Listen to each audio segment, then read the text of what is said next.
In part 1 I progressed myself from ground level up to head height and then over water. I've made sure to work on my balance, my mental endurance and my mounting. In this, part 2, you join me back at the bridge where I'm getting myself acclimatised to being way up off the ground.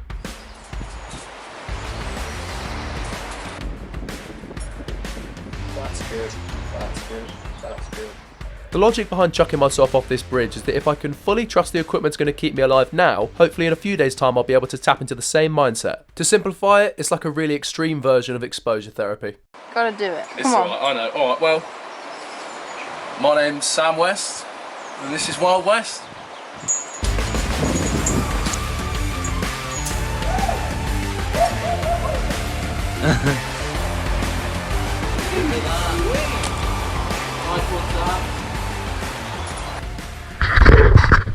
How was the catch?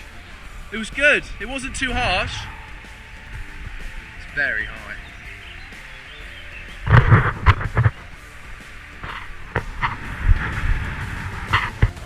Here we go.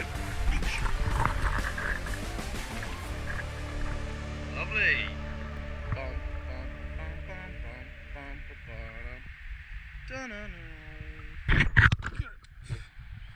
Now I'm back on terra firma. I'm going to give you a bit of a view of what it would have been like if I'd actually fallen. I'm ready when you are. Ready?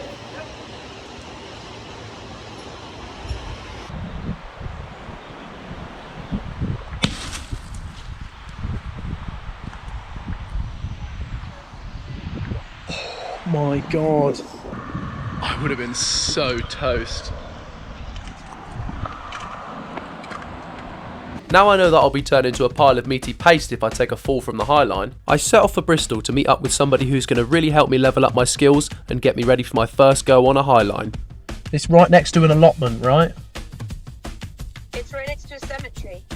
After that cheery bit of foreshadowing, I met up with a lady who's going to be my mentor for the next couple of days. This is Lucy Halliday. She's one of the nicest people you'll ever meet, and she's also a badass highliner. Lucy has been highlining for around 3 years and has walked lines all over England and Europe. She's walked lines that are well over 300 metres long and even taught her daughter how to walk the lines. If anybody's going to be able to help me get on my first highline, it's Lucy. Now obviously we're not going to jump right in with a highline set at full height. Lucy got me started off with a piece of highlining webbing set up at ground level. The first thing that really shocked me was how much these highlines stretch. The slackline that I've been using in my garden would maybe stretch 1 or 2 feet, but a proper piece of highlining webbing was stretching way over 5 feet. Even though this line was only an inch wide, it didn't half hold a lot of tension.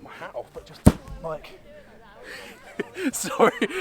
Lucy got me trying a few different skills just to get me used to this line that was so foreign. Mounting back onto the line was the skill that I was having the most trouble with at home. I can get myself into a sitting position, but I was finding it almost impossible to stand up consistently. So Lucy went over the basics just to get me started. You want your body quite straight, so the leg is at right angles to the Am I looking up, down? focus.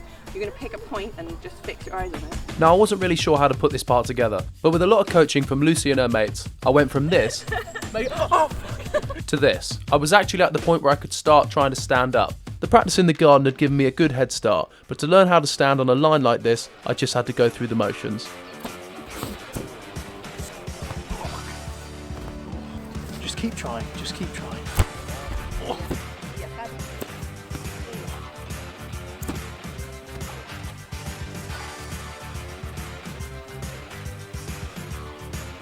Lucy! Lucy! And there it was, my first time standing on legit highlining webbing. For the rest of the afternoon, my ability to stand on the line was getting better and better, even though I wasn't completely immune to falling over. I was so close to being able to take a step. It all felt so close, yet so far. With 1 week's worth of practice, it was finally here, the big day.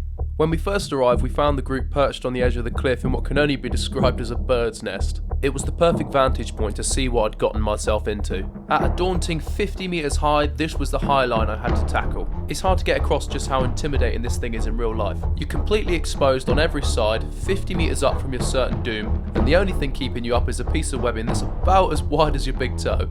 Now, I wanted to wrap my head around this as much as possible before I went out there, so I perched myself on the edge of the cliff to watch these pros do their thing.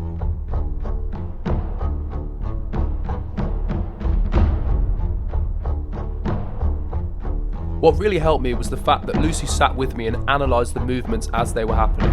We actually chatted for quite a while, talking about their body position, how they fell, how they got back up. It was all very helpful, but the fact that they were making it look so easy was actually quite unnerving. I think it was the scale of it all. It was almost like I was watching a movie. Before I had my go, Lucy went out there for a bit of a play and to give me some advice while she was actually on the line. The height didn't faze her at all, you could tell it was just second nature to her. And I'm sure Lucy's watching this right now. I really appreciate you giving me advice while you're out there, but I'll be honest, I couldn't hear a thing. Lucy came in and it was my go. At this point, I put myself away. It was just a case of clipping on and getting out there.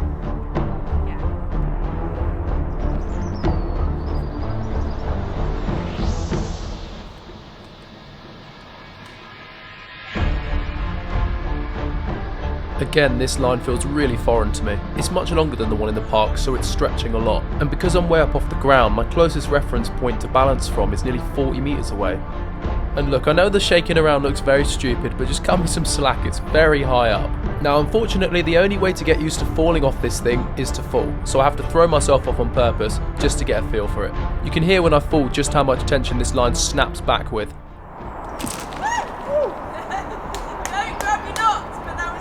The reason Lucy's saying not to grab the knot is because if I get my finger stuck in something, it could either break it really badly or rip it off altogether. And preferably, I'd like to keep all 10 of my fingers. It took a bit of time up there just to get used to the heights and the dynamics of the line, but as time went on, with a lot of pointers from Lucy and a bit of playing around, I was kind of getting a feel for it.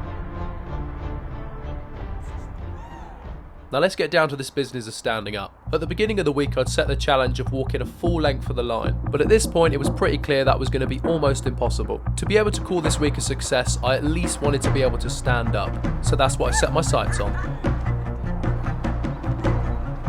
For what felt like a lifetime I tried over and over. Both physically and mentally I felt myself getting more and more tired, so I took myself back in to rest. Lucy had picked up on a few key things that seemed to be holding me back. We sat and went through how I could get over these hurdles, and once I felt like I had a good amount of rest in me, we whipped out the drone and I went back on the line.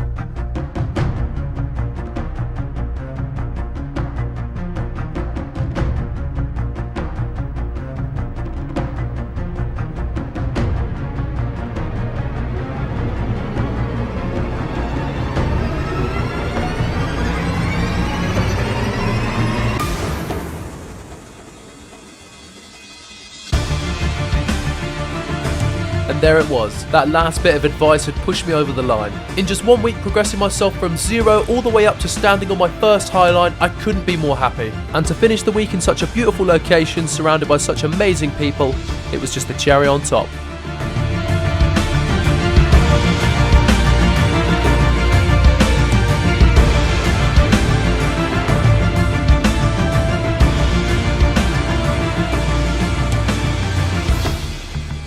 A massive thank you to Lucy. Without her knowledge and her contacts, I would never have been able to have a go at highlining. I wanted to get her a little something just to say thank you, and I thought a down jacket would be the perfect gift so she doesn't get too nippy when she's out on her crazy adventures. Really, in comparison to what she gave me, it's nothing. So again, Lucy, thank you so much. This has been Highlining with Lucy Halliday.